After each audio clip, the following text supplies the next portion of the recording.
monsters under our beds, blood-curdling screams in the distance, things that go bump in the night.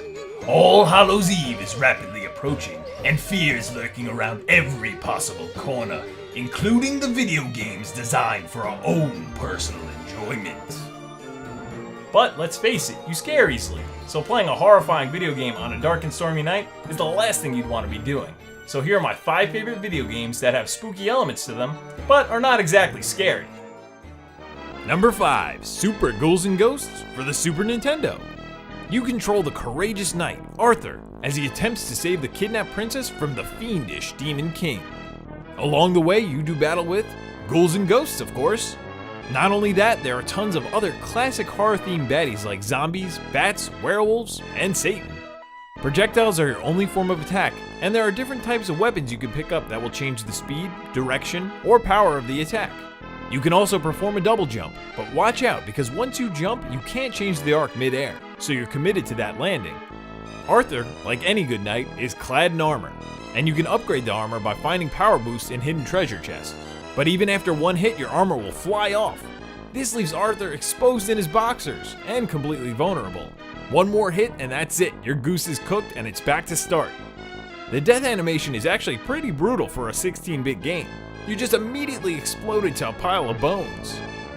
The game looks really good with some nice scrolling backgrounds, creepy character design, and also some levels where the environment interacts with you. The only actual scary thing about this game is how difficult it can be. Thankfully, you can switch it to beginner mode, but even then, it's still extremely unforgiving. While the levels in the game are very tough, the boss battles are a walk in the park. Or should I say, a walk in the graveyard.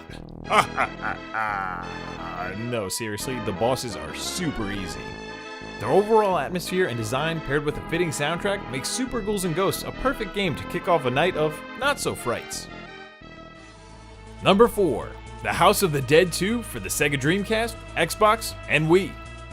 I bet some of you are saying, whoa, slow down, Dom. I thought you said no actual scary games. Yes, I'm aware that the name of the game sounds kind of scary, and that it might have even been an attempt to scare players, but when you get to cutscenes like this, friends. Goldman, do you know what you're doing? the only screams will be ones of laughter. The House of the Dead is an on-rails first-person shooter. You play as Gary and James, who are 2 humans? That's about the only trait of theirs that I'm aware of. These guys are on some sort of mission to stop some sort of corporation. All super interesting stuff. But really, the story is just there, and the voice acting is the ultra campy, so bad it's good type. The gameplay, though, is really addictive and fun, and gets even better when you play co-op. The goal is to point and shoot your way through hordes of zombies and monsters. Each level has branching paths, and the way you go is determined by the actions that you take. If you manage to save a civilian, that person may open up an alternate route for you. Or if you shoot a lock-off door, you'll go that way instead. So if you lose all your lives and need to start over, this offers a bit of replayability. The graphics aren't great or very realistic, which is good for those people who might get queasy at the sight of gore, since your bullets will often cut zombies in half and spray blood everywhere. The game is a fair challenge, since it was originally an arcade game designed to eat your sweet quarters. But once you play through the levels a few times, you get better and not hit by zombies as much. You can also change up your playstyle to try and be more accurate to get a higher score, or you can adopt mine of just shooting like a madman in the general direction of enemies. It's excellent stress relief. Boss battles are pretty straightforward because they tell you exactly where you need to shoot to do damage. The House of the Dead 2 is a great time, and who could possibly be scared of a game where one of the big baddies is a flying demon with hot dogs for fingers? Number 3. Zombies Ate My Neighbors for the Super Nintendo and Sega Genesis. Being alone can be frightening, so just adding a friend to the mix can quell your fear. Zombies Ate My Neighbors throws 2 friends into a world with not only zombies, but wolfmen, aliens, Dracula, Frankenstein, blobs, and any other horrifying creature you can think of. But like I said, you have a friend who's got your back, which makes this game one of the best co-op experiences for these systems. The game takes a top-down perspective, with Zeke and Julie facing off with the undead, using water guns and tons of other creative and devastating weapons. You search the neighborhoods for any living inhabitants and try and save them before the zombies get to them first. There are 10 neighbors to save on each level when you start the game, but if you let one die, on the next level there'll only be a total of 9 to save. If you let your last neighbor die, then it's game over. So not only can you be killed by enemies, but failing in your rescue mission will also end the game. It's a neat mechanic that will force you to move quickly and efficiently. You have to work together as a cohesive unit because any miscommunication on where to go can mean the death of an innocent. In the neighborhoods, there are a lot of secret items that will help you on your way, like potions that can turn you into an invincible monster, super sneakers that make you run extremely fast, or decoy clowns to distract the enemies. The graphics are good on both systems, and the overall design of characters and enemies is very on point. However, since there are over 50 levels, some of the backgrounds tend to repeat themselves, with only slight variation. The game over screen is actually pretty gruesome, but since it's on this list, you know altogether it's not very scary. This is one of those games I've never beaten, but I still have a lot of fun playing. Go save your neighbors if you can. Number 2. Luigi's Mansion for the GameCube.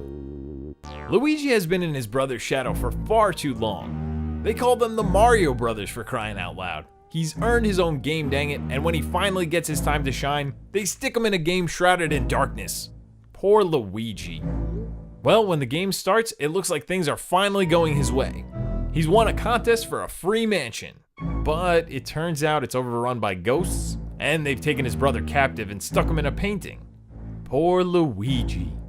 In the mansion, he meets Professor Egad, who gives him some ghost hunting gear so he can capture all the ghosts who escaped and save his bro. As we all know, ghosts hate light, so using your flashlight you can stun an enemy. Then, with the Poltergust 3000, a souped up vacuum cleaner, you can slurp up the ghosties. Each ghost has HP, and as you try to pull them in, it will go lower and lower until it reaches 0, and they'll get sucked into the machine. Once you clear a room from all the ghosts, the lights will turn on and a treasure chest will appear, giving you money or a key to another room in the mansion. Some of the stronger ghosts can't be captured by this method, so first you must figure out their weakness before you can vacuum them. The game has some seriously haunting music, which adds to the dark, spooky environment. It's so good that even Luigi himself will start to hum or whistle along to it when he's feeling particularly scared. The graphics are awesome, especially for a launch game. All the ghost designs are fun, but since they're all cutesy and not too threatening, you won't be scared. So you scour the mansion and clear all the rooms from regular ghosts, boss ghosts, and boos until their power has weakened enough to take on the master of this plot, King Boo, who, like his name suggests, is the king of all the boos. After an intense boss fight with the king, who takes on the form of Bowser, Luigi saves his brother and now has enough money from all the treasure he found in the mansion to buy himself a new, ghost-free one. Not so poor Luigi anymore. Number 1. Castlevania for the NES. This game has all that you could want from a scary game without actually being very scary. It has all the excellent environments and atmosphere that just scream terrifying, all the classic horror movie monsters you could ever want to appear, and chicken legs hidden in the wall.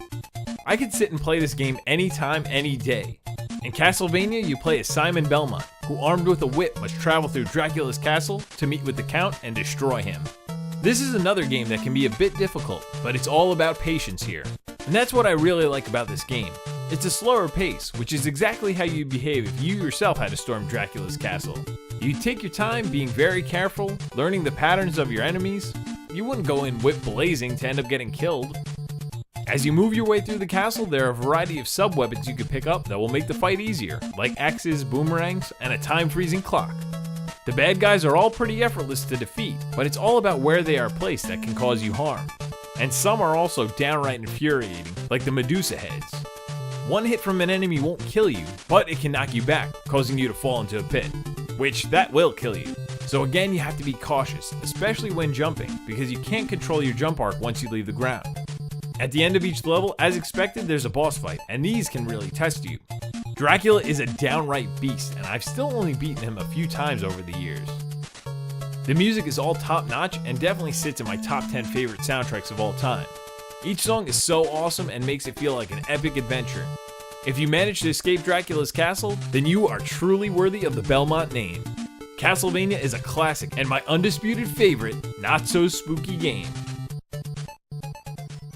There you have it, my 5 favorite games perfect for Halloween time that won't leave you terrified. But heed my warning, for the true scares are yet to come. Join me next time if you dare, on It's All Fun and Games.